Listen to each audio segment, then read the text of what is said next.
My girlfriend yelled, "Ugh, you're smothering me!"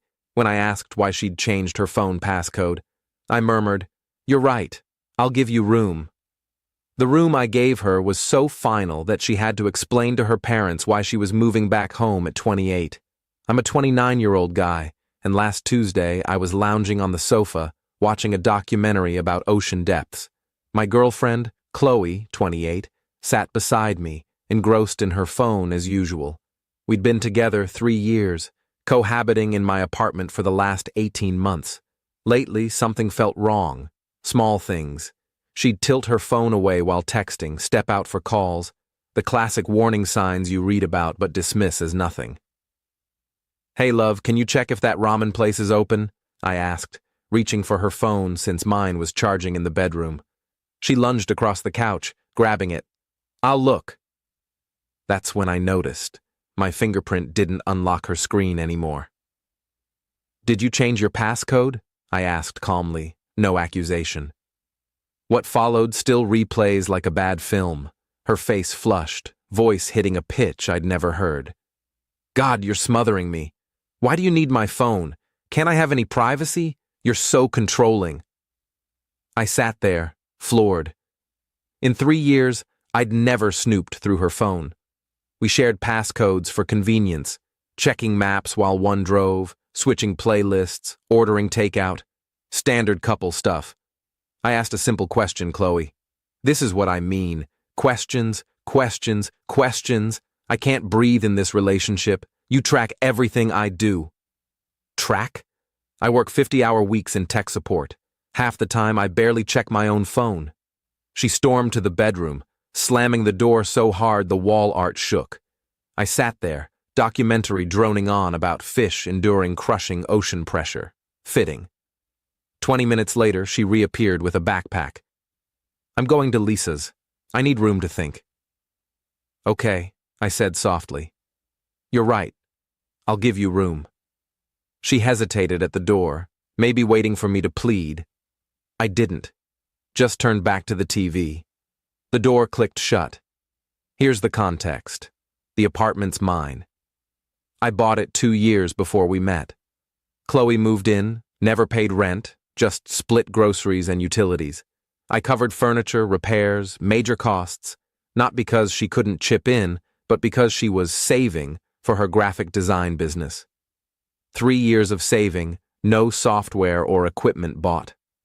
That night, I reflected, seeing our relationship clearly. She'd been staying out late with work friends I'd never met. Her Instagram showed bars and clubs on nights she claimed were for design seminars.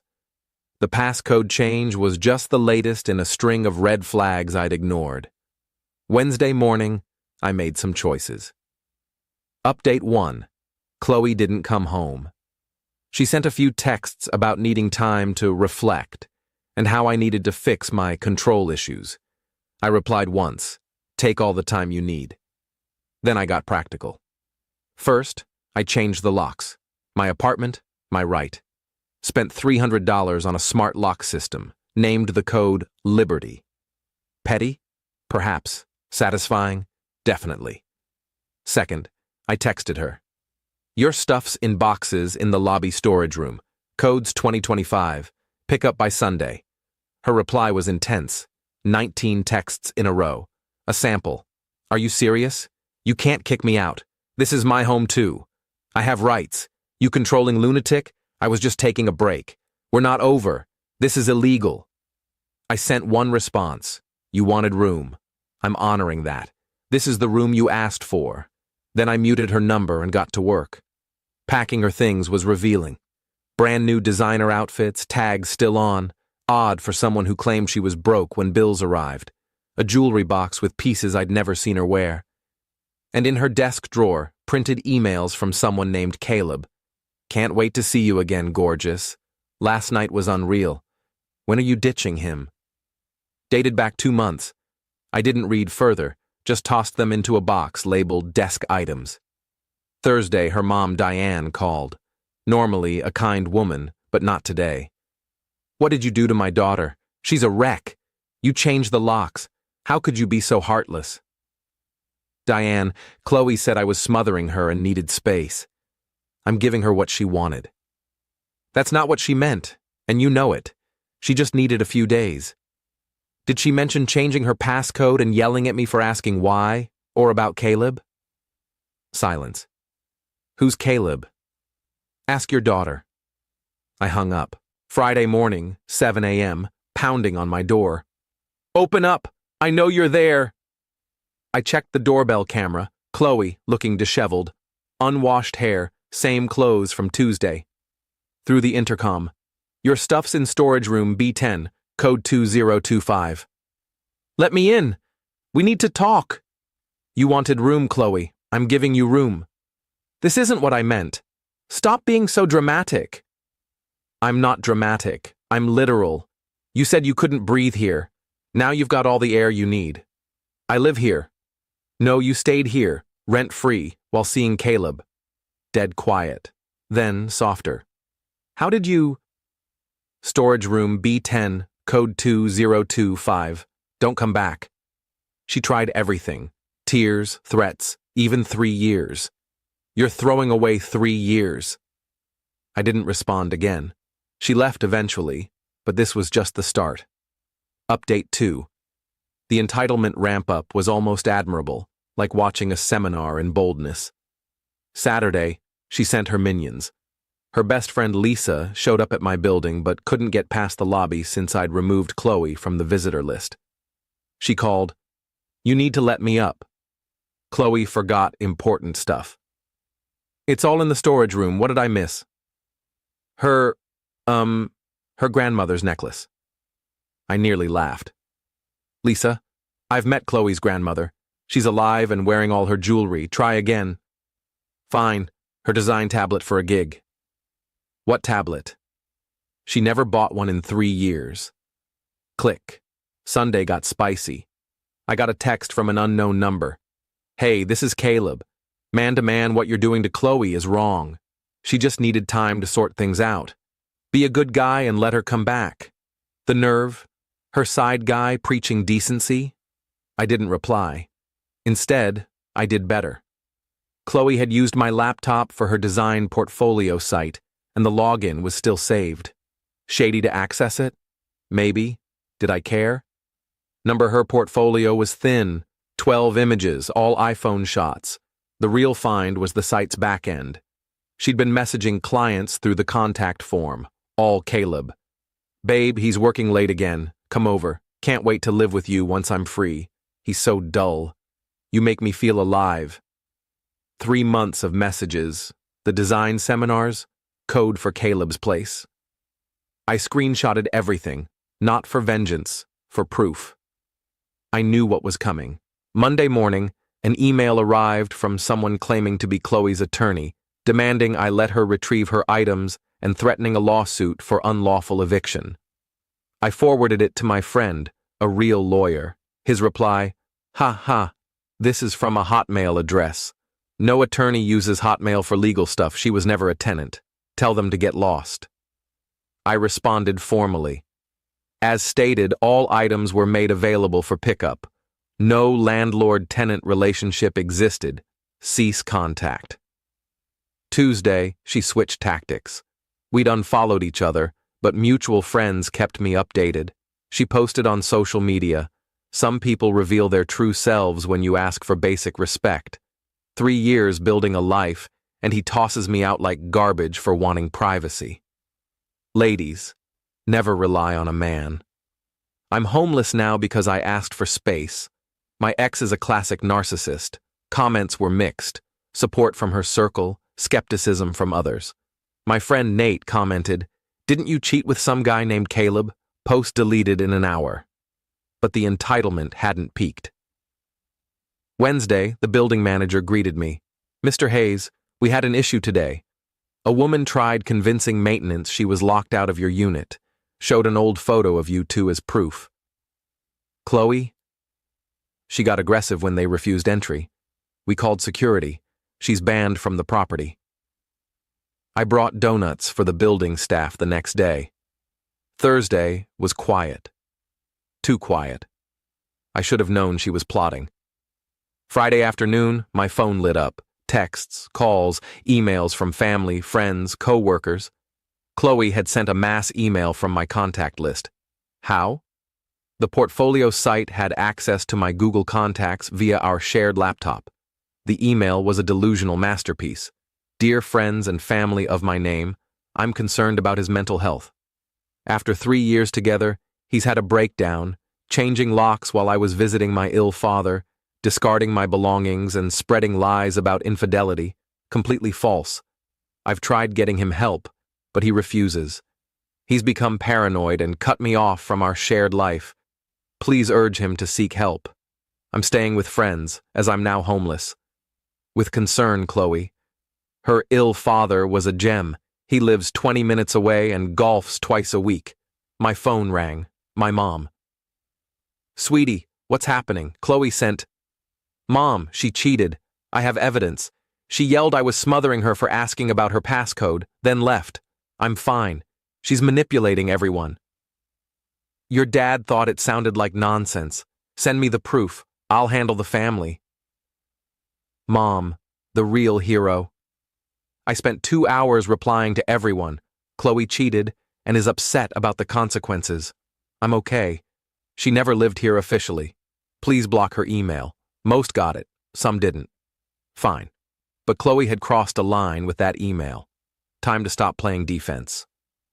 Update 3. After the email stunt, I went on offense. Saturday morning, I made a Google Doc titled The Truth About Chloe, last name, and Caleb, last name. Contents: screenshots of her website messages to Caleb, the printed emails I'd found, texts where she admitted knowing Caleb, a timeline matching her seminars to Caleb's apartment Instagram posts, her social media posts calling me a narcissist with Nate's comment about Caleb. No commentary, just facts, screenshots, dates. I didn't post it publicly, just replied to her mass email. Since Chloe involved everyone in our personal matters, here's the real story. Judge for yourselves. The fallout was instant. Her mom called within an hour. Is this true? Every word, Diane. Sorry you found out like this. She said you were controlling, monitoring her phone. I asked about her passcode once. That was my crime. Diane hung up. Nate later said, Chloe got an earful. Diane doesn't tolerate cheaters, having been through it with her ex-husband. Sunday brought desperation. Chloe made a new Instagram to message me. Remove that doc now. You're destroying my life. You destroyed your own life. I'm just documenting it. Caleb dumped me because of you. Caleb dumped you because you're a cheater who got caught. I have nothing. No home, no boyfriend. Sounds like you got all the room you wanted. I'll sue for defamation. Truth's a defense. Look it up. She sent 25 more messages. I ignored them. Monday was glorious. Chloe's dad, Alan, reached out. He's quiet at family dinners, letting Diane take charge. Not today. Son, I owe you an apology. Diane showed me everything. We didn't raise her to behave like this. Not your fault, Alan. We've been enabling her, paying her bills, making excuses. That's done now. She's 28, acting like a kid. What's next? She's been with us since you ended things. Told us you snapped. We believed her. Now, she's got 30 days to get a job and a place. Sweet justice. Tuesday to Thursday were calm. I focused on work, hit the gym, reconnected with friends I'd neglected while with Chloe. Felt free. Friday changed everything. A note on my door from property management. Mr. Hayes, Miss Chloe, last name, attempted to access your unit with a locksmith today. Security intervened. Police were called. Full report attached. She's officially trespassed from the property. Further attempts will lead to arrest. The report was wild. Chloe had convinced a shady locksmith she was locked out. When security challenged her, she insisted I was her abusive ex who evicted her illegally. Police asked for residency proof. No mail, no lease, nothing. She had none, as she'd never officially lived there. The locksmith fled. Chloe tried to talk her way out, but her name triggered the prior trespass warning. She was arrested for criminal trespass, spending 7 hours in jail until Diane bailed her out. Alan refused to help. Her release terms: stay away from my building, no contact with me. You'd think that'd be the end. Nope. Final update. The final meltdown, what Reddit might call an extinction burst, was epic. Week 3, Chloe tried launching her graphic design business. New Facebook page, Instagram business account, the works. Posted nonstop about fresh starts and rising from toxic relationships. Issue? No equipment, a portfolio of 12 iPhone images, no real clients. But audacity? She had plenty. She messaged my friends list, offering discounted design sessions, claiming she was rebuilding after financial abuse. Yes, she called my rent-free support for 18 months abuse. Most ignored her. My co-worker Liam was savage. Didn't you cheat on him while he paid your bills? That's not abuse. That's a free ride ending. She blocked him and posted about toxic masculinity. By Thursday, her parents were done. Alan called. Sorry to bother you, Ryan. Has Chloe tried contacting you? Not directly. She's banned from my building and there's a no-contact order. Good. Keep it that way. We gave her an ultimatum. Get a job or get out. Where'd she go? Caleb took her back. Temporarily, he says. It lasted 4 days. Monday, Lisa texted me. She and I stayed loosely connected, as she'd realized Chloe lied to her too. OMG, Chloe showed up at my place with all her stuff. Caleb kicked her out. What happened? She moved in Thursday. By Sunday, he was done. She demanded he add her to his lease, give her a credit card, and buy her a $3,500 design tablet. He said no. She called him controlling. The irony. She's with you now? No way. I told her I'm not a shelter for cheaters. She's in a motel. The motel phase was its own saga. Chloe started a GoFundMe. Help a domestic abuse survivor rebuild. Goal, $10,000. The story? I'd isolated her, controlled her money, and tossed her out for standing up to me. She needed funds for an apartment deposit, a car. She claimed I stole ours. We never shared one. Design gear and therapy for trauma. She raised $142, $100 donation with a note. For therapy, you need it. The rest was from her cousin, likely without reading the pitch. When it flopped, she went all in on TikTok, crying in her motel room. I'm homeless because I asked for privacy in my relationship. It got 60,000 views, mostly people calling out her lies. Top comment: you're not homeless for wanting privacy. You're homeless for wanting privacy while hooking up with Caleb. Big difference. The peak entitlement hit Wednesday night. My doorbell camera pinged at 11:52 p.m. There was Chloe, standing at the building entrance, staring at the door. Security watched from inside. She didn't try to enter, just stood for 20 minutes, then spoke to the door. I know you're watching on your camera. I just want to talk. I messed up, okay? 3 years, Ryan. 3 years should count for something. You were right about Caleb, but it was nothing. You were always so predictable, so dull. I wanted excitement, but I see now predictable's good.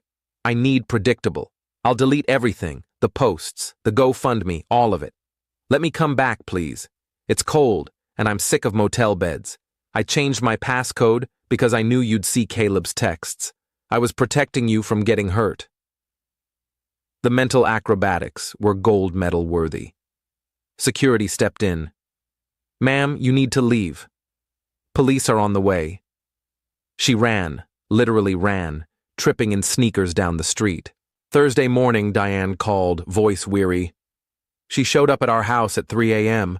Alan wouldn't let her in. She slept in her car in our driveway. I'm sorry you're dealing with this, Diane.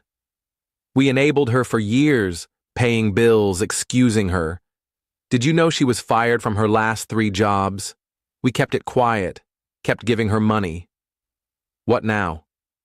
Alan found a program, kind of like rehab, but for life skills. Budgeting, accountability, job training. It's out of state. She gets a choice, the program or we cut her off.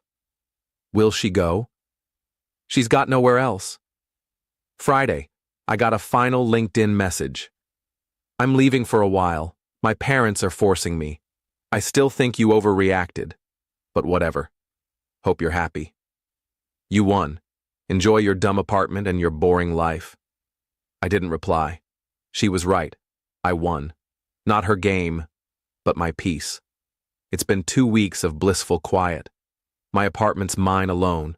No drama, no lies, no smothering accusations. I can leave my phone anywhere without worry. My bank account's recovering without a freeloader. Nate asked if I regretted being so firm. I told him my only regret was missing the red flags sooner. When someone says you're smothering them for asking a simple question, trust them. Give them all the room they want. Sometimes the best revenge is stepping back and letting their choices catch up. Chloe wanted room. She got a galaxy of it. Her parents sent a holiday card last week. Diane wrote, "She's in the program, actually working. Still blames everyone, but it's progress. Thanks for holding her accountable. Maybe she'll grow up before 30. Maybe not. Either way, it's not my problem anymore. The apartment's never felt more spacious.